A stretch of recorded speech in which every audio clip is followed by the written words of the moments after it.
First of all, this is a sad moment for all of us.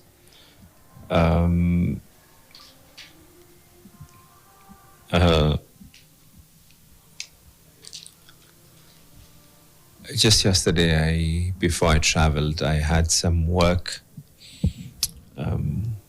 some donors in South Africa. And just before I traveled, I had a word with him. We were just discussing generally about a number of things, and he was in very high spirits, extremely high spirits.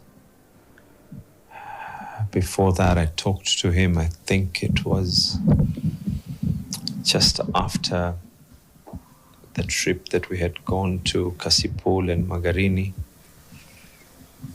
And I was actually telling him that he should just let us be the ones to take charge of those by-elections. And he called me yesterday to actually tell me that there's a group of doctors who wish to be able to invest in Mombasa. And I told him I'm traveling to South Africa. I'll be back in 2 days.